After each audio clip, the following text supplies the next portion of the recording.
नमस्कार स्टूडेंट्स, कैसे हैं आप सब लोग। आप सबका एक बार फिर से स्वागत है Byju's exam prep IAS Hindi के यूट्यूब चैनल पर। आज है 24 अगस्त 2022।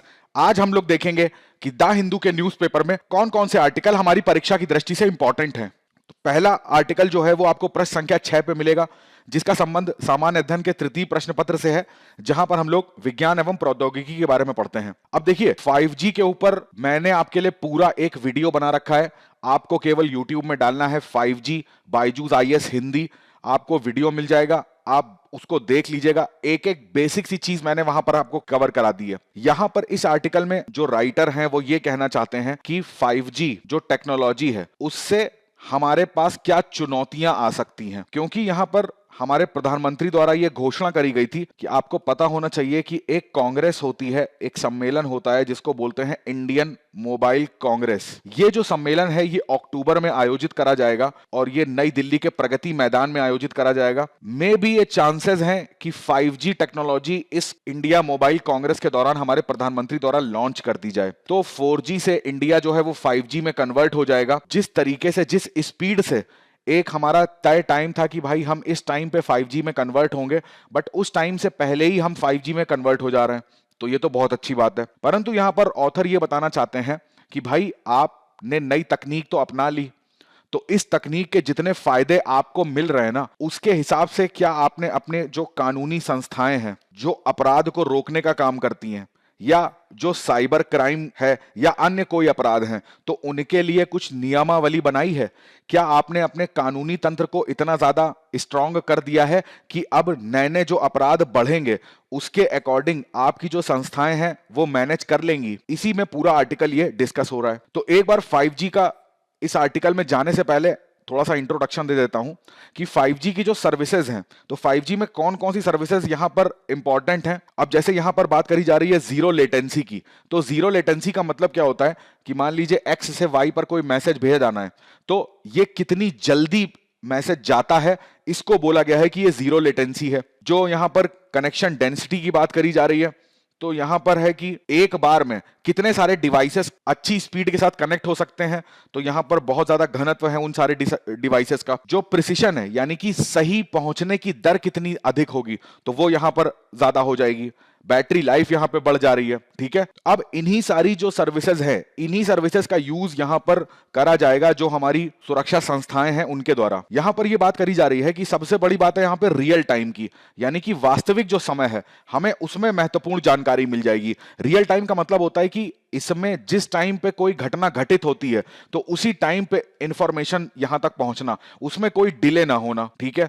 तो यहां पर जब वास्तविक समय में हमारी जो सुरक्षा एजेंसियां हैं उनको ये सारी सूचनाएं मिलेंगी, तो अपराधियों को पकड़ने में और ज्यादा दक्षता उनको हासिल हो जाएगी। दक्षता का मतलब है और कम टाइम में वो केसेस को सॉल्व कर पाएंगे। अब 5G में पता है हाई बैंडविड्थ होती है और विलंबता यानी कि लेटेंसी रेट कम होता है, तो इससे भी क्या होगा, जो हमारे पास पुलिस उपकरण होते हैं जैसे कि बॉडी में जो कैमरे लगे होते हैं, ठीक है। अब जो पुलिस वाले जो ड्रेस है उसमें जो कैमरा लगा है उससे ही चेहरे को पहचान लिया जाएगा। अब जो पुलिस वाला है वो किसी अपराधी के सामने जा रहा है, तो यहां पर उसकी बॉडी में कैमरा लगा हुआ है, उसकी वर्दी में कैमरा लगा है, तो वो कैमरा ही उसके फेस को डिटेक्ट कर लेगा, ठीक है। जहां पर जैसे नंबर प्लेट की बात होती है, अगर कोई क्राइम करके किसी गाड़ी से जा रहा है तो उसमें जो नंबर प्लेट लगी है उसको काफी दूर से ही डिटेक्ट कर लेना, ठीक है। सीसीटीवी का जो फुटेज होता है, आपने देखा होगा कई बार ऐसा होता है कि धुंधली फोटोज आती हैं, तो अब 5G के आने के बाद उन फोटो की क्वालिटीज बढ़ जाएगी, स्पष्ट छवियों की बात होने लगी। यहां पर जो भंडारण क्षमता है उसमें वृद्धि हो जाएगी। तो ये सारे फायदे तो हमको 5G दे रहा है, परंतु एक बात ये जरा गौर करिए कि जो ये उच्च बैंडविड्थ है ये केवल पुलिस के लिए थोड़ी ना है, ये तो हर व्यक्ति के लिए है ना। कम विलंबता ये केवल पुलिस के लिए थोड़ी ना है, ये हर व्यक्ति के लिए है, तो उस हर व्यक्ति में वो अपराधी भी शामिल होता है। तो यदि 5G टेक्नोलॉजी इंडिया में लॉन्च होती है तो ये टेक्नोलॉजी सबके हाथ लगेगी, तो सबके हाथ का मतलब है वो अपराधी भी इस टेक्नोलॉजी को यूज कर सकता है। तो वही बात आ जाएगी कि विज्ञान एक वरदान एक अभिशाप वाली। तो यहां पर चुनौतियां क्या सामने आएंगी? सबसे बड़ी चुनौती है कि हमें इसके लिए अपना इंफ्रास्ट्रक्चर इतना अच्छा करना पड़ेगा। अब हाई स्पीड आ तो रही है, लो लेटेंसी रेट है तो, बट क्या पुलिस के पास डिवाइसेस, ऐसे उपकरण हैं जो इतनी हाई स्पीड पे काम कर सकें? ऐसे क्या उनके पास कंप्यूटर्स, ऐसे प्रोसेसर यहां पर हैं? तो हमें सबसे पहले तो अपना इंफ्रास्ट्रक्चर अच्छा करना पड़ेगा। सबसे मेन हमारे पास जो चुनौती है वो यही है। दूसरा, यहां पर जो पुलिस फोर्स है, तो उसमें कोई भी सुरक्षा एजेंसी है, तो उसमें जो काम करने वाले हैं उनको हमें ट्रेनिंग प्रॉपर देनी पड़ेगी कि इतनी अच्छी टेक्नोलॉजी को आप कैसे यूज कर सकते हैं, इतने सारे डेटा को आप कैसे एक साथ कंपाइल कर सकते हो। तो ये सारी जो ट्रेनिंग है वो हमें इनको देनी पड़ेगी। यहां पर सॉफ्टवेयर जो होंगे, नए नए सॉफ्टवेयर यहां पर आएंगे, तो उन सॉफ्टवेयर को कैसे यूज करा जाएगा उसकी भी ट्रेनिंग हमको यहां पर देनी पड़ेगी।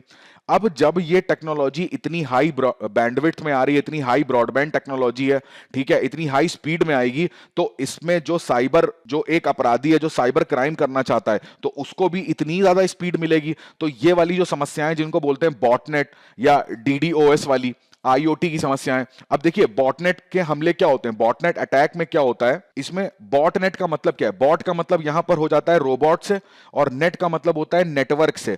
यानी कि एक हैकर है, ठीक है, ये क्या करेगा, ये अपने सिस्टम से पहले तो कई सारे सिस्टम में क्या करेगा, इनको अपने कंट्रोल में लेगा। अब इसको अपने कंट्रोल में कैसे लेगा वो, मान लीजिए आपने, एक उदाहरण के तौर पे आपको बताता हूं कि ये व्यक्ति क्या करेगा, एक ये एक्स सिस्टम है, इसके मेल पर एक मेल भेजेगा। आपने भी देखा होगा कई बार हमारे मेल पर कुछ ऐसे स्पैम आ जाते हैं, ऐसे मेल आते हैं, हम उनको खोलते हैं, ठीक है। अब क्या होता है, वहां पर कोई लिंक दिया होता है, गलती से भी अगर इस लिंक पे क्लिक हो जाता है, या फिर अगर हम जानबूझ के क्लिक कर देते हैं, हमारे अंदर जिज्ञासा होती है कि इसके अंदर क्या है देखने के लिए। अब जैसे ही हम इस लिंक को क्लिक करते हैं, ये वाला जो हमारा सिस्टम होता है, इस पे किसका कंट्रोल हो जाता है, इस व्यक्ति का, यानी कि इसके सिस्टम का कंट्रोल हो जाता है। ऐसे ही ये बहुत बड़ी मात्रा में कई जगह पर ये अपने लिंक्स भेजता होगा, अपने मेल्स भेजता होगा, तो कई सारे कंप्यूटर इसके कंट्रोल में आ जाते हैं। अब जब ये सिस्टम इसके कंट्रोल में आ जाते हैं, ये पूरी इसकी एक आर्मी तैयार हो जाती है, ठीक है।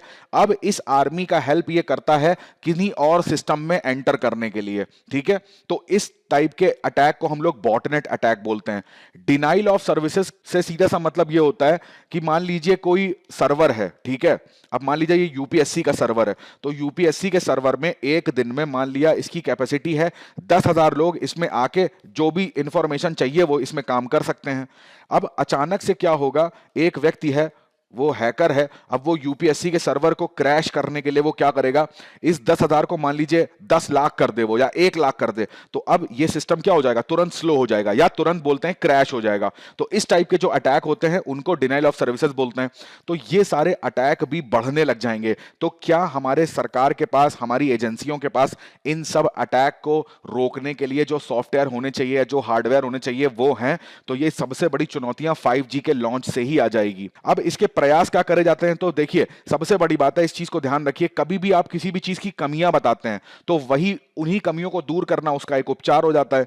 तो यहां पर पुलिस को आप क्या करोगे, ट्रेनिंग दोगे। यहां पर बुनियादी ढांचा नहीं है तो बुनियादी ढांचा देंगे, है ना। अपराधी निगरानी कार्यबल, इस चीज को याद रखिएगा। यहां पर राइटर बताते हैं ऐसी एक टास्क फोर्स हमको बनानी पड़ेगी जो केवल इस चीज को ध्यान दे कि 5G से जुड़े हुए जो भी अपराध हैं उनको ये हैंडल करे। अब देखिए यहां पर जानने वाली बात यह है, इस पे प्रीलिम्स में प्रश्न पूछा जा सकता है कि जो इंडिया मोबाइल कांग्रेस है ये क्या है, ठीक है। तो आपको ध्यान देना है, पहली चीज तो इंडिया मोबाइल ये कौन से मंत्रालय के अंतर्गत आती है, तो ये संचार मंत्रालय के अंतर्गत आती है, इस चीज को ध्यान रखिएगा, ठीक है। इसका जो अभी अक्टूबर में मैंने आपको बताया जो सम्मेलन होना है वो नई दिल्ली में होना है, प्रगति मैदान में, ठीक है। हमारे प्रधानमंत्री इसकी अध्यक्षता करेंगे। अब बेसिकली ये जो काम करती है इसके ऑब्जेक्टिव्स क्या हैं, देखिए लोकल मैन्युफैक्चरिंग। तो लोकल मैन्युफैक्चरिंग का सीधा सा मतलब क्या हो जाता है कि ये किस पर जोर दे रही है, आत्मनिर्भर भारत पर या मेक इन इंडिया पर। तो इसका पहला फोकस होता है। दूसरा, आर्टिफिशियल इंटेलिजेंस की बात करें, कोई भी टेक्नोलॉजी की बात करें, अब वो टेक्नोलॉजी जो इंडस्ट्री में यूज होती है, वो टेक्नोलॉजी सरकार यूज करती है या हमारे घरों में यूज होती है, तो सब एआई से जुड़ी हुई चीजें, टेक्नोलॉजी से जुड़ी हुई चीजें, तो ये सारी चीजों से रिलेटेड ये पूरा सम्मेलन आयोजित करा जाता है।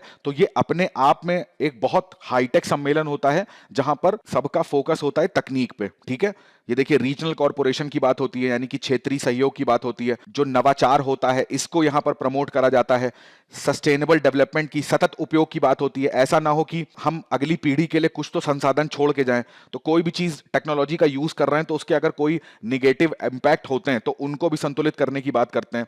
तो इस तरीके से ये जो कांग्रेस होती है उसका ये मुख्य उद्देश्य होता है। चलिए अगले आर्टिकल की तरफ आगे बढ़ते हैं। तो अगला आर्टिकल आपको प्रश्न संख्या 8 पे मिलेगा, जिसका संबंध सेकंड पेपर से है, जहां पर हम लोग अंतरराष्ट्रीय संबंधों की चर्चा करते हैं।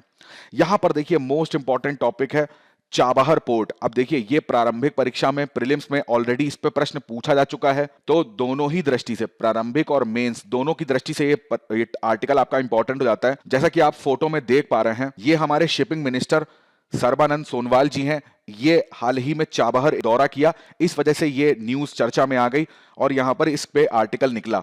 अब ये इन्होंने जो दौरा किया था, ये दौरा इस वजह से था क्योंकि हमने क्या करा है, ईरान को 6 क्रेन्स दिए हैं। क्रेन समझते हैं ना, इतने बड़े जो ये कंटेनर होते हैं, इनको उठाना, उठा के शिप में अपलोड करना, शिप से वापस से पोर्ट पे रखना।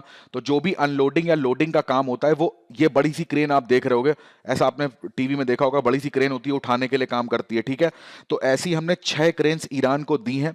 टोटल अगर इन 6 क्रेन्स की कॉस्ट की बात करें तो 25 मिलियन यूएस डॉलर, तो उसी का दौरा करने ये हमारे शिपिंग मिनिस्टर पोर्ट पे गए थे। तो ये तो हो गया संदर्भ कि ये न्यूज चर्चा में क्यों आई। अब यहां पर मोटे तौर पे बात करी जाती है कि जो ये चाबहार योजना थी, इसका मेन उद्देश्य क्या था। तो अगर मैं इसका मेन उद्देश्य की आपको बात बताऊं, तो ये बनाया क्या गया था, इंडिया का इंटरेस्ट क्या था इसमें, इसको मैप से देखते हैं। तो ये देखिए चाबहार की लोकेशन है। अगर आप चाबहार को देखोगे तो चाबहार के बस थोड़ा सा दूर पे, अप्रोक्सीमेटली 72 किलोमीटर की दूरी पर आपको यहां पर एक ग्वादर एयरपोर्ट दिखेगा। ये वही ग्वादर एयरपोर्ट है जो सीपैक जहां से निकलता है, ठीक है, चाइना पाकिस्तान इकोनॉमिक कॉरिडोर, आर्थिक गलियारा। तो यहां पर जिस तरीके से चाइना ने अपनी उपस्थिति दर्ज करी है, उसको काउंटर करने के लिए भी हमको यहां पर कुछ ना कुछ भारत को एक काउंटर पोर्ट डेवलप करना था। पहला कारण तो आप ये कह सकते हो कि यहां पर नजर रखी जा सकती है, ठीक है, कि पाकिस्तान और चाइना जो है, वो अगर अरब सागर से भी बात करें तो ओमान की खाड़ी के आसपास ये लोग क्या काम करते हैं, कौन सी गतिविधियां करते हैं। तो एक तो ये कारण है कि यहां पर हम इनकी स्थिति का पता लगा सकते हैं। दूसरा, अब भारत के अंदर आपको पता है कि जो हमारी ऑयल की नीड है, ठीक है, तो ऑयल की आवश्यकताएं, अगर सोचो ये पाथ अभी आप देख रहे हो, यहां से ईरान से या फिर इराक से, इधर से जो भी हमारा तेल की सप्लाई है, रूस से जो हमारी तेल की सप्लाई है, उसके आपूर्ति का हमने एक रास्ता खोल दिया है। अब आपूर्ति का रास्ता आप यहां पे देखोगे, यहां पर गुजरात में आपको कांडला एयरपोर्ट भी दिखेगा। तो और कांडला सबसे नजदीक है, मुंबई एयरपोर्ट तो फिर भी दूर है, कांडला तो आपको यहीं पे दिख जाएगा। तो चाबहार एयरपोर्ट से जो हमारी तेल की आवश्यकताएं हैं वो भी पूरी हो सकती हैं, ठीक है। तो अभी रशिया से जो सामान आता था, तो उसमें जितनी लागत लगती है या जितना समय लगता है, उसमें कमी आ सकती है। तीसरा कारण आप बता सकते हैं कि अगर मध्य एशिया की आप बात कर लो या अफगानिस्तान की बात कर लो, तो अभी तक हमारी एक निर्भरता जो पाकिस्तान से होके जाने में थी, वो निर्भरता हम समाप्त कर सकते हैं। वो पूरी तरीके से खत्म करके हम क्या कर सकते हैं, यहां से मध्य एशिया या अफगानिस्तान के थ्रू जा सकते हैं यहां पे, ठीक है। चौथा आप इंटरेस्ट ये समझ सकते हो भारत का चाबहार पोर्ट में क्या है कि हमने अफगानिस्तान की अगर बात करें तो 1 बिलियन यूएस डॉलर के आसपास अफगानिस्तान में हमने निवेश कर रखा है, ठीक है। तो अब हमें उस निवेश का भी ध्यान रखना है, तो उस निवेश तक पहुंचने के लिए भी ये वाला जो पोर्ट है वो हमारे लिए बहुत जरूरी है। तो ये कुछ 4 कारण थे जो मैंने आपको बताए। अब देखिए, यहां पर 2 चीजें ध्यान रखिएगा। चाबहार पोर्ट की बात करते हैं तो यहां पर 2 बंदरगाह हैं, 2 पोर्ट और हैं जिनका नाम आपको याद रखना चाहिए। एक है शाहिद बेहिश्ती और दूसरा है शाहिद कलंदरी, ठीक है। 2 पोर्ट याद रखिएगा। अब देखिए, अब आपको पता है कि जो अमेरिका है, यूनाइटेड स्टेट्स ऑफ अमेरिका, इसने अभी हाल ही में, आपको पता होगा, कई न्यूज आपने देखी होंगी, इसने ये संकेत दिया था कि ईरान के साथ वापस जो ये न्यूक्लियर डील है, इसको ये वापस से रिवाइव कर लेंगे, स्टार्ट कर देंगे। तो यानी कि जो ईरान पे सैंक्शंस हैं वो कम होने जा रहे हैं। तो जब वो सैंक्शंस कम होने जा रहे हैं, तो अब ईरान के अंदर जो भी संसाधन है उनका उपयोग दूसरे देश भी कर पाएंगे। ये भी एक रीजन था कि भारत ने दोबारा से चाबहार जो योजना थी उस पे काम करना स्टार्ट कर दिया, ठीक है। भारत का पहला, अगर अब तटीय बंदरगाह की बात करें जो भारत बना रहा है, तो वो चाबहार है, ठीक है। मैंने आपको बताया कि पाकिस्तान के माध्यम से जो व्यापार होता है उसको भी खत्म करना है, ठीक है। दूसरा, अफगानिस्तान के रास्ते जो हमें एक मार्ग है उसको भी तलाश करना है। ये मेन फोकस क्या है कि ये लॉन्ग टर्म हमको लेना है और जहां पर हमको परमानेंटली एक समुद्री मार्ग मिल सके मध्य एशिया तक और रशिया तक जाने का। अब देखिए ध्यान से, यहां पर जैसे मुद्दा आ जाता है कि अफगानिस्तान के लिए हम इतना क्यों कर रहे हैं, क्योंकि आपको मैंने बताया कि अफगानिस्तान में हमारा टोटल 1 बिलियन यूएस डॉलर का निवेश ऑलरेडी है ना। जैसे आप ये इस फिगर में देख पा रहे हो, ये रहा चाबहार पोर्ट और ये है जारंज और ये है देलाराम। यहां तक तो हम जाएंगे, मान लीजिए कांडला की बात कर लें या मुंबई की बात कर लें, यहां तक तो आप जल मार्ग से जाओगे। यहां पर ये जो डेलाराम वाला हाईवे है, जारंज डेलाराम हाईवे, ये पूरी तरीके से इंडिया ने बनाया है, ठीक है, अफगानिस्तान के अंदर। तो यहां तक हम बाय रोड अफगानिस्तान तक जा सकते हैं। तो इंडिया का इसमें भी निवेश है। टोटल अगर मैं गलत नहीं हूं तो 218 या 20, ऐसा 218 किलोमीटर का ये पूरा हाईवे है, ठीक है। इसके साथ साथ बात करें, आपको अफगानिस्तान में मिलेगा एक हेरात प्रांत मिलेगा, ठीक है। हेरात में आपको सलमा डैम मिलेगा। तो ये जो सलमा डैम है, सलमा बांध है, वो भी भारत के द्वारा बनाया गया है। काबुल जो जगह आपको मिलेगी, तो काबुल में ट्रांसमिशन लाइंस की बात करें, जो बिजली के तार हैं, तो बहुत बड़ी ट्रांसमिशन लाइंस यहां पर भारत के द्वारा बिछाई गई हैं। यहीं पर आपको अफगानिस्तान की जो संसद है वो देखने को मिलेगी, वो भारत द्वारा बनाई गई है। इस तरीके से बहुत सारे इन्वेस्टमेंट है। स्कूल्स में भी इन्वेस्टमेंट है। यहां पर इंदिरा गांधी एक चाइल्ड हेल्थ केयर सिस्टम भी पूरा खोला गया है। तो वहां तक हमारी पहुंच बनाने के लिए भी हमारे लिए चाबहार जो पोर्ट है वो हमारे लिए बहुत ज्यादा जरूरी है। तो इस चीज को भी ध्यान रखिएगा। इस वजह से ये सारी लोकेशंस हमारे लिए इंपॉर्टेंट हो जाती हैं। प्रारंभिक परीक्षा में इन सब लोकेशन से प्रश्न पूछे जा सकते हैं। अब देखो, यहां पर एक मुद्दा ये बताने वाला है, आपने पढ़ा होगा, एक प्रोजेक्ट है अंतरराष्ट्रीय उत्तर दक्षिण परिवहन गलियारा। ये आपको पता होना चाहिए, ये किसने किसने, ये प्रोजेक्ट किसका था? ईरान का, प्लस इसमें भारत शामिल है, और प्लस तीसरा देश कौन है? रूस। इन 3 देशों ने ये प्रोजेक्ट स्टार्ट किया था। हालांकि अब तो इसमें बहुत सारे देश कवर हो चुके हैं। Total 7200 kilometre. अब सोचो, ये जो नीली वाली लाइन देख रहे हो ना आप, ध्यान से देखो, मैं पेन का कलर चेंज कर देता हूं। ये वाली जो लाइन देख रहे हो जिसमें मैंने एरो बनाया हुआ है, ठीक है। तो पहले भारत को अगर रूस जाना होता था, तो आप खुद देखो हम लोग सेंट पीटर्सबर्ग या मॉस्को कैसे पहुंच रहे हैं, ठीक है। यहां से होते हुए, भूमध्य सागर से होते हुए, नॉर्थ सी, बाल्टिक सी, कितना बड़ा रूट तय करना पड़ रहा है।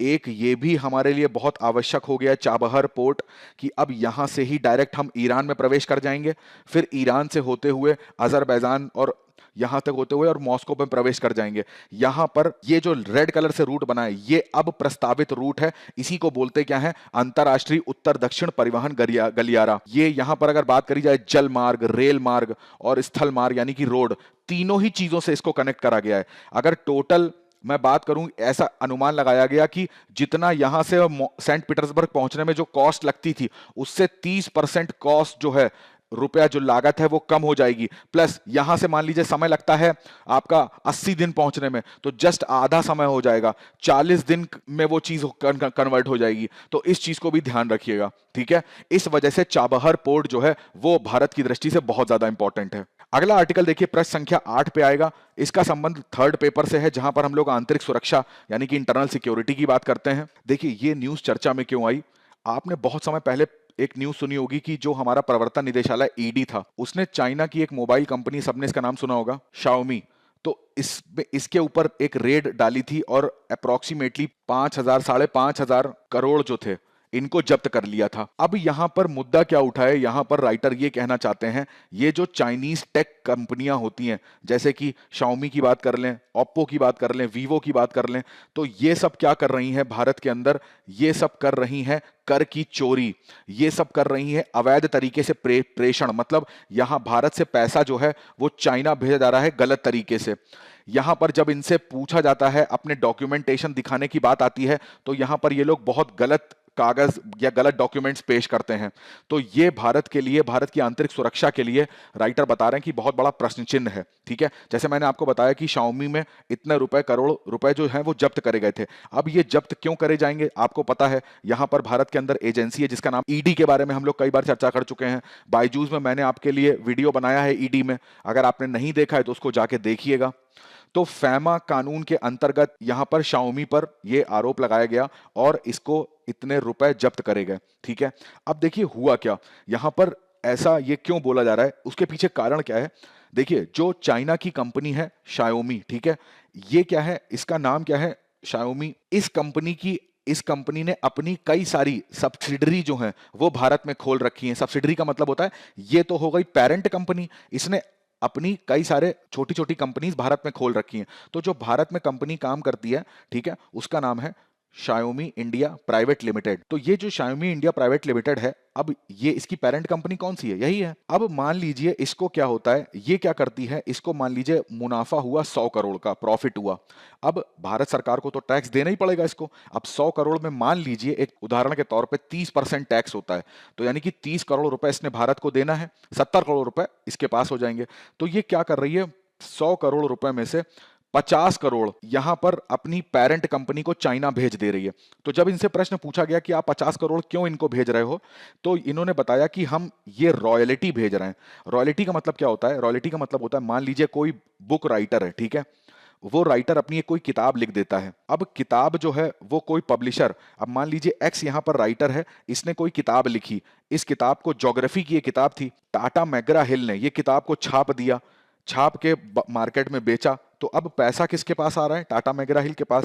मगर टाटा मैकग्रा हिल जो है वो इस पैसे का कुछ पोर्शन इस एक्स को देंगे, तो इस चीज को बोलेंगे ये रॉयल्टी है। तो उसी प्रकार जो Xiaomi है उसने बोला कि हम मोबाइल फोन जो है वो जो टेक्नोलॉजी यूज करते हैं वो तो मेरे पेरेंट कंपनी की है, तो अगर हम इनकी तकनीक यूज करेंगे तो हमें इनको तो पैसा देना ही पड़ेगा।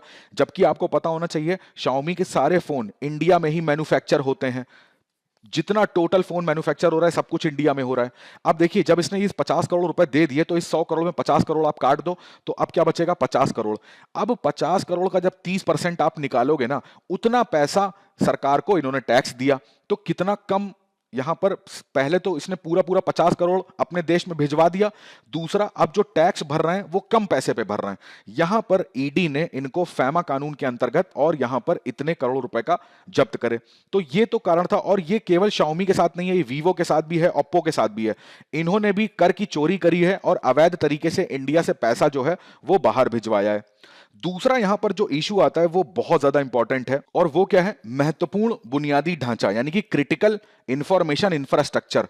आपने सुना होगा हाल ही में जो सूचना एवं प्रौद्योगिकी मंत्रालय, उसने ICICI bank, HDFC bank, NPCI यानी कि national payment corporation of India limited, इनको, इनका जो सूचनाएं होती हैं, इनके जो डेटा होते हैं या इनके जो संसाधन होते हैं, उसको क्या घोषित कर दिया? उसको बोला है कि ये महत्वपूर्ण बुनियादी ढांचे हैं। महत्वपूर्ण बुनियादी ढांचे का मतलब क्या होता है? महत्वपूर्ण बुनियादी ढांचे वो ढांचे होते हैं, वो सूचनाएं होती हैं जिनके गलत यूज हो जाने पर या जिनके लीक हो जाने पर जो देश होते हैं उनकी आंतरिक सुरक्षा पर खतरा आ सकता है, उनकी जो आर्थिक स्थिति होती है उस पर खतरा आ सकता है। तो ऐसे डेटा, ऐसे संसाधन, ऐसी सूचनाएं, उनको हम लोग बोलते हैं महत्वपूर्ण बुनियादी ढांचा। आईटी एक्ट 2000 के अंतर्गत इसको बनाया गया था। ये सरकार को अधिकार देता है कि किसी भी सूचना को, किसी भी संसाधन को महत्वपूर्ण बुनियादी ढांचा डिक्लेयर करा जा सकता है। अब जैसे आप देखते हो कि हमारा बैंकिंग सेक्टर है, ठीक है, health sector, e governance sector, सरकार के जो मंत्रालय होते हैं उनके पास बहुत सारी सूचनाएं होती हैं। दूसरा सबसे इंपॉर्टेंट हमारा जो मिलिट्री है, इसकी सूचनाएं। तो ये सारे सेक्टर जो होते हैं, इनकी सूचनाओं को क्या माना जाता है? महत्वपूर्ण बुनियादी ढांचा। यानी कि इनकी सूचनाओं को बहुत हमें सिक्योर करने की आवश्यकता होती है। आपने सुना होगा कोविड जिस टाइम पे आया था 2020 में, मुंबई के हॉस्पिटल्स की एकदम से लाइट पूरी डिस्कनेक्ट कर दी गई थी। बाद में यूएसए की तरफ से ये बताया गया कि ये जो लाइट पावर कट हुआ था, ये एक्चुअली में चाइना के कुछ हैकर्स थे, उन्होंने पावर कट करा था, ठीक है। तो यानी कि जो पावर ग्रिड होती हैं, तो वो भी किसी देश की किस में आती हैं? सीआईआई में आती हैं। तो इन सब सूचनाओं को हमको बहुत सिक्योर करने की आवश्यकता है। और जिस तरीके से बात करी जाती है वीवो की, Xiaomi की, ओप्पो की, तो कई सारे चाइना की खुद की एक कंपनियां होती हैं, वो कई सारा ये डेटा जो है वो ऐसी सर्विस देती हैं कि भाई हम आपके लिए हार्डवेयर बना रहे हैं, हम आपके लिए सॉफ्टवेयर बना रहे हैं। वो सॉफ्टवेयर और हार्डवेयर काम क्या करेंगे? इस सीआईआई को स्टोर करेंगे। तो यहां पर कई सारे देश इस चीज में प्रश्न उठाते हैं कि ये जो कंपनियां चाइना की हैं, जो हमारा इतना इंपॉर्टेंट डेटा स्टोर करती हैं, वो डेटा चाइना जो है वो लीक कर सकता है, या लीक करता है, या अपने इस्तेमाल के लिए उसका गलत उपयोग कर सकता है। तो यहां पर यह भी प्रश्न आता है कि सरकार को इस बारे में ध्यान देना चाहिए, राइटर ये कहने की कोशिश करते हैं। अब यहां पर जिस तरीके से ईडी की मैं बात कर रहा हूं, तो ईडी बेसिकली दो चीजों को इंडिया में देखता है। एक तो जो धन शोधन यानी कि मनी लॉन्ड्रिंग किसे कहते हैं, और दूसरा ये जो मैंने आपको बताया था कि फैमा यानी कि विदेशी मुद्रा जो कानून होते हैं, ठीक है, इनके उल्लंघन पे। बाकी ये ईडी का बेसिक है कि कब इसकी स्थापना हुई, पहले ये कौन से मंत्रालय के अंतर्गत था ये वित्त मंत्रालय में, मगर वित्त मंत्रालय के अंदर जो 6 विभाग आते हैं उसमें आर्थिक कार्य विभाग के अंदर था। चलिए कमेंट करके बताइए कि जो हमारा फाइनेंस मिनिस्ट्री है उसके अंदर 6 कौन कौन से विभाग आते हैं, ठीक है। बाद में राजस्व विभाग में शिफ्ट कर दिया गया था, इस चीज को याद रखिएगा। फैमा मैंने आपको बताया, और मैं सबसे रिक्वेस्ट करूंगा कि मेरा ईडी के ऊपर वीडियो है, आप यूट्यूब में केवल डालिएगा ईडी बायजूस आईएएस हिंदी, आपको वीडियो दिख जाएगा, आप वो पूरा वीडियो देखिएगा। बहुत बेसिक से मैंने ईडी को समझाने की कोशिश करी है, आपको ईडी के बारे में हर एक चीज कवर हो जाएगी। अगला आर्टिकल देखिए, प्रश्न संख्या 6 पे मिलेगा, जिसका संबंध थर्ड प्रश्न पत्र से है। यहां पर हम साइंस टेक की बात करेंगे। देखिए ये आर्टिकल पूरी तरीके से आपका मुख्य उत्तर परीक्षा लेखन में या आप इसको निबंध लेखन में यूज कर सकते हैं। प्रारंभिक परीक्षा में इससे कोई प्रश्न नहीं बनेगा। देखिए बेसिकली यहां पर इस आर्टिकल का मैं आपको समराइज करके बताता हूं, राइटर जो है वो कहना क्या चाह रहे हैं। यहां पर राइटर ये कहना चाह रहे हैं, हम लोग 75वां स्वतंत्रता दिवस अपना मना चुके, 75 साल हमको कंप्लीट हो गए, परंतु भारत के अंदर जो वैज्ञानिक दृष्टिकोण है उस पे किसी सरकार ने ज्यादा जोर दिया नहीं। और यहां पर ये सरकार के साथ साथ जो वैज्ञानिक हैं इनको भी बोलते हैं ये कि ये दोनों का कर्तव्य बनता था कि भारत के नागरिकों के बीच में जो वैज्ञानिक दृष्टिकोण है उसको डेवलप करें। ये कहते भी हैं कि हमारा जो संविधान है, हमारे संविधान में जो पार्ट 4A है, यानी कि जो मौलिक कर्तव्य हैं, उसमें आर्टिकल 51 का ए में बताया गया है कि ये हर नागरिक का कर्तव्य होना चाहिए कि उसको वैज्ञानिक दृष्टिकोण अपना डेवलप करना है। वैज्ञानिक दृष्टिकोण का मतलब ये है कि अभी तक हम लोग कुछ विश्वास कर लेते हैं कुछ बिलीफ पे, बिना उसका तर्क जाने, बिना उसका सबूत जाने। तो इससे हमें स्विच करना चाहिए कि हमें अपनी सोच को बदलना चाहिए वैज्ञानिक तरीके से। हम प्रश्न करना सीखें। प्रश्न का जब तक हमको सही उत्तर ना मिले, जब तक प्रमाणित उत्तर ना मिले, ये वर्ड याद रखिएगा, प्रमाणित, कि जिसका प्रूफ है कि 2 + 2 जो है वो 4 होता है, तो प्रमाणित हो। तो ऐसे जब तक हमको उत्तर ना मिले तब तक हमें किसी चीज को सही नहीं मानना चाहिए, ये बताने की कोशिश यहां पर इस आर्टिकल में करते हैं। तो यहां पर वैज्ञानिक दृष्टिकोण डेवलप करने की बहुत ज्यादा आवश्यकता है। दूसरा यहां पर बताते हैं कि जैसे बात करी जाती है यहां पे मीडिया की या सरकार की, न्यूज चैनल्स की, न्यूज़पेपर्स की, तो ऐसा नहीं है कि इंडिया में साइंस पे लेके कुछ काम नहीं होते हैं। जीव विज्ञान की बात करिए, कृषि, फार्मास्यूटिकल्स में हमने कोविड के लिए दवाइयां बनाई, रसायन विज्ञान, अंतरिक्ष में देखिए कितना हम लोग विकास करते हैं, नाभिकीय अगर टेक्नोलॉजी की बात करें तो उसमें हम लोग बहुत अच्छा करते हैं, आईटी सेक्टर में हम लोग बहुत अच्छा करते हैं। परंतु इन सारी चीजों को मीडिया है, जैसे सरकार है, वो उतना ज्यादा प्रमोट नहीं करती या उतना ज्यादा प्राथमिकता में नहीं रखती। जैसे इसरो कोई भी रॉकेट लॉन्च करता है या फिर कोई भी वैक्सीन बनती है, तो कहीं न्यूज़पेपर के एक आर्टिकल में या फिर न्यूज चैनल भी आप देखोगे तो उसमें भी कई बार ऐसे मुद्दों पर इतनी बार न्यूज दिखाई जा रही होती है जो हमारे लिए इतने इंपॉर्टेंट होते भी नहीं है, बशर्ते वहां पर यह दिखाया जाए कि हमने क्या वैज्ञानिक उपलब्धियां हासिल करी हैं या इस मुद्दे का वैज्ञानिक तरीके से हल ढूंढा जाए। तो इसके पीछे काम करने की बहुत ज्यादा आवश्यकता है। यहां पर इनका ये ब्लेम करते हैं कि 1930 के बाद से क्यों ऐसा नहीं हुआ कि किसी भारतीय व्यक्ति ने विज्ञान के क्षेत्र में नोबेल पुरस्कार जीता हो। विज्ञान को हम लोग प्राथमिकता क्यों नहीं दे रहे, जबकि हमारे संविधान में भी उसके लिए जगह दी गई है। अब देखिए यहां पर मैंने इस चीज को शामिल करा है कि भले ही राइटर यहां पर थोड़ा सा असंतुष्ट है, परंतु भारत के अंदर आपको पता है कि अटल इनोवेशन मिशन, ये जो पूरा मिशन था ये इसी चीज के लिए बनाया गया है। ठीक है, इसमें टिंकरिंग लैब्स की बात करें या इंक्यूबेशन सेंटर की बात करें, न्यू इंडिया चैलेंज की बात करें, तो ये बनाने का उद्देश्य ही सरकार का था कि वैज्ञानिक दृष्टिकोण डेवलप करना है। दूसरा, हर व्यक्ति के अंदर कुछ ना कुछ नए आइडियाज होते हैं, तो बट उसके पास कभी कभी संसाधनों की कमी होती है, वो अपने आइडिया को धरातल पर ला नहीं पाता, तो उसके लिए भी ये पूरा अटल इनोवेशन मिशन स्टार्ट किया गया था। जैसे टिंकरिंग लैब का ही उदाहरण ले लो, तो टिंकरिंग लैब में क्या बोला गया है, इस लैब में बोला गया कि जो ये किसमें खोली जाएंगी, स्कूल्स में। तो स्कूल्स में जो बच्चे होते हैं उनके अंदर बहुत जिज्ञासा होती है, तो वो अभी से ही अपने स्कूल लेवल से ही किसी प्रोजेक्ट पे उनके अंदर हमेशा ये रहता है ये क्यों है, ऐसा क्यों है, मैं ये बना सकता हूं, मेरे अंदर ये आइडिया है। तो उनके आइडिया को सरकार क्या करेगी, साकार रूप देने की कोशिश करेगी। तो ऐसे टिंकरिंग लैब्स बनाई जा रही हैं। न्यू इंडिया चैलेंज की जो बात करी जा रही है उसमें भी राष्ट्रीय महत्व की जो भी चुनौतियां होती हैं, जो भी प्रॉब्लम्स होती हैं, अगर कोई उनका सॉल्यूशन लेके आता है तो भारत सरकार उसकी भी हेल्प करेगी। यहां पर जो अराइज आप देख रहे हो, तो एमएसएमई सेक्टर की जो प्रॉब्लम्स हैं, इनके ऊपर कोई शोध करके नया सॉल्यूशन लाता है तो उसके लिए भी सरकार इनकी हेल्प करेगी। तो ये पूरा मिशन ही इसी चीज पे फोकस करता है। चलिए मुख्य परीक्षा अभ्यास प्रश्न में नजर डाल लेते हैं। पहला प्रश्न मैंने पूछा है 5G प्रौद्योगिकी संबंधित। इसमें लिखा हुआ है कि 5G के लाभ और इसकी क्षमता भारत में बड़े पैमाने पर कार्यान्वयन के लिए चुनौतियों पर चर्चा करनी है। कैसे, इसके लाभ क्या है, इसकी क्षमता क्या है और इसको एग्जीक्यूट कराने में क्या क्या चुनौतियां फेस करनी पड़ सकती हैं। दूसरा प्रश्न है कि भारत ने औपचारिक रूप से ईरान के साथ जो चाबहार बंदरगाह है इसका संचालन अपने हाथ में लिया है, परंतु इसमें निवेश करना भारत के लिए इतना महत्वपूर्ण क्यों है, समालोचनात्मक विश्लेषण करना है। दोनों ही प्रश्न बहुत ज्यादा इंपॉर्टेंट हैं, तो दोनों ही प्रश्नों का उत्तर जरूर दीजिएगा। चलिए, मैंने आपसे 2 प्रश्न पूछे हैं कि जो वित्त मंत्रालय है उसके अंदर 6 विभाग कौन कौन से आते हैं, इसका उत्तर आप कमेंट सेक्शन में जरूर दीजिएगा। दूसरा मैं आपसे प्रश्न पूछता हूं, हायाबूसा 2 ये एक मिशन है, आपको बताना है ये मिशन किसका है और ये मिशन क्या है। तो आज के सत्र में बस इतना ही। मैं आशा करता हूं आज का सत्र आपको अच्छा लगा होगा। अगर ये सत्र आपको अच्छा लगा है तो लाइक, शेयर और सब्सक्राइब करना बिल्कुल मत भूलिएगा। मिलते हैं अगले सत्र में, तब तक के लिए अपनी पढ़ाई करते रहिए, स्वस्थ रहिए, अपने माता पिता का ध्यान रखिए। आप सभी का बहुत बहुत धन्यवाद।